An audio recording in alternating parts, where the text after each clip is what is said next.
Okay, guys, I've got a power supply for an Xbox One. Owner plugged this into the wrong outlet. I got 240 volts instead of 120, and I heard a pop. Power supply stopped working. There's no light on it at all, not even an orange light. So something is wrong. Getting into this thing is kind of a challenge. What I found is that you stick a pick or a pry tool right in the center. There's a hole of these little plugs on the bottom. You can kind of pry them out. And then underneath there are four security screws. Um, my feeling is this is probably the most challenging part of getting into the power supply. But other than that, this is I would call it a repairable bit of electronics. So I can't fault Microsoft for doing it this way. Word of caution: a power supply has a lot of power that goes through it, obviously. These power supplies have some very large capacitors. Those capacitors will retain energy even if they are unplugged. And so that you could shock yourself, and that could cause serious injury, maybe even worse. So please be careful if you plan on working on one of these. Okay, once these things are apart, this just comes apart fairly easily. There's a little plastic piece that's used for the LED. And when you remove the cover, there is a small fan within the cover. There is a two-pin connector. When that is removed, it's a good chance to take the fan out of the case and give it a cleaning. These things tend to get pretty dirty. And then I don't know if you can see it from this picture, but there's quite a bit of magic smoke. All right, so I think we're just going to have to take the board out the rest of the way, and we'll just kind of get it under the microscope and take a look. So the back of the board is covered with a bit of metal. I just want to go over the board and see what I can find. So far, everything looks great. Surprisingly, the capacitors all look like they are in good shape. But right here, you see where the magic smoke came from. It is a varistor, and I would suspect the fuse next to it is being bad as well. There's a big metal plate on the back. The best way to take that off is just to unsolder both sides. This is a K-tip soldering iron. I use a T12 tips for my soldering iron. I'm just gonna kind of remove the solder so that I can lift it out of place. If you were to do a search online for repairs for these power supplies, in almost every case you're going to see the same repair. It's the three capacitors that are on the board tend to go bad. The symptoms that you would notice in something like that is that the light would be orange. It would have power to the power supply, but when you plugged it into the Xbox, it wouldn't work. That is not the case with this one. It looks like those capacitors are good. It is really just the varistor and the fuse that look bad. So I'm just going to do a quick visual inspection of the rest of the board.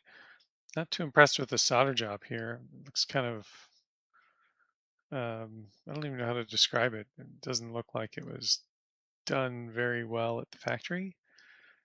Things just kind of look like they're blobbed onto the board, but I don't see any components that are obviously bad. Um, I mean, I see this kind of connection. These look like they might be connected, but I don't think that doesn't look like anything new.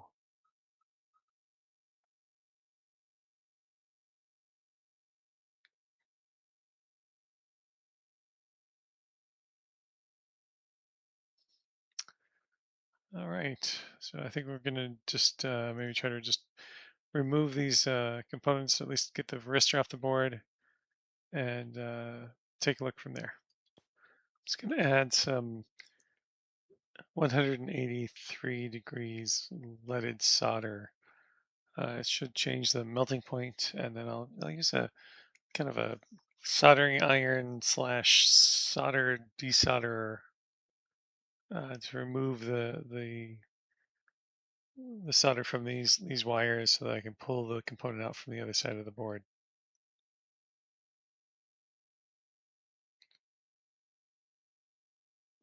This desolderer works pretty well. I'm really impressed with it. I've spent a lot of time just using something like Wick to remove the solder, but this really kind of makes short work of it. And as long as I keep it clean, it seems to work really well.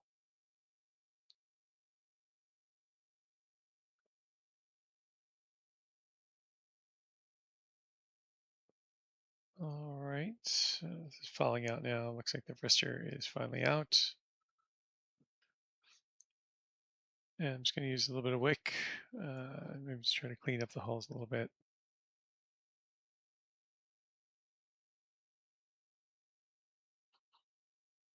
Okay, now that the varistor or varistor, depending on where you are and how you want to pronounce it, is out, I'm just going to clean up the board a little bit um, and take a look at it. It's just some IPA, 99.9% isopropyl alcohol. I, I use a lot of the stuff.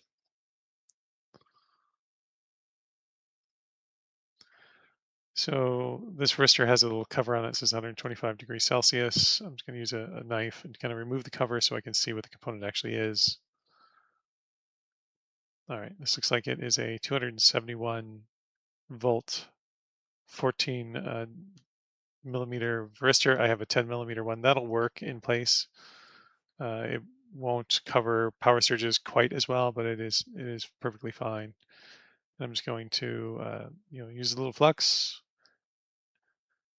solder to the board, snip off the ends, clean it up, and the fuse is going to be the exact same process, but I probably won't show that so much because it's redundant. Okay, the fuse and varistor are on the board. Let me clean this up, and what I think we're going to do is just kind of put this together and do a quick test and see what we can find out. All right. It's plugged into 120-volt power source. Turn it on, and oh, there it is. That's the orange light. I'm pretty excited about that. So that seems very successful. I think the next thing I want to do is just plug in the Xbox and see if the light turns white, and if so, then I would say this is fixed, and I can put everything back together.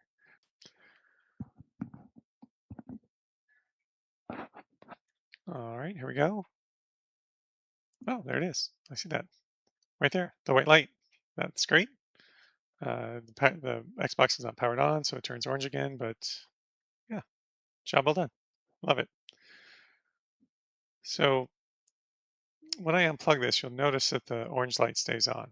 There's no more power source. That's power that's still in these big capacitors on the board. Just want to kind of show how dangerous it is to work on a power supply. I have to give props to Microsoft. This is a very repairable. It's not a bad design at all. Um, it's easy to access, but I would caution anyone who is not used to working on electronics to be careful if they're going to try to attempt to fix one of these things. There is the real risk of injury to self if you are not careful around these capacitors. So I'm just going to pull out this little multimeter that I have, and I'm just going to just show you that there's still power within the board. You can still see the light is on, and that it can be dangerous. All right, if you notice, there's almost there's 200 volts worth of power there.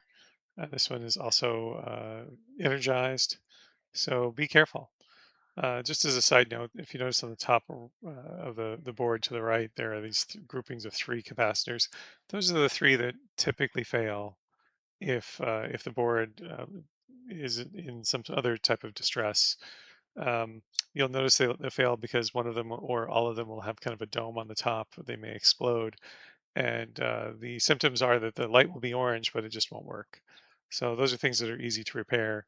But you should always either put a resistor or something across these the leads for the capacitors, just kind of take away the energy that's in there, and then just be very cautious. If you touch these, it could cause injury. Some people will just take a screwdriver or something with a plastic handle or something that's very well insulated and and kind of drain the energy away. But if you notice that with the resistor, that kind of took away most of the energy. So I'm just going to put everything back together, do one final test, and call this one done.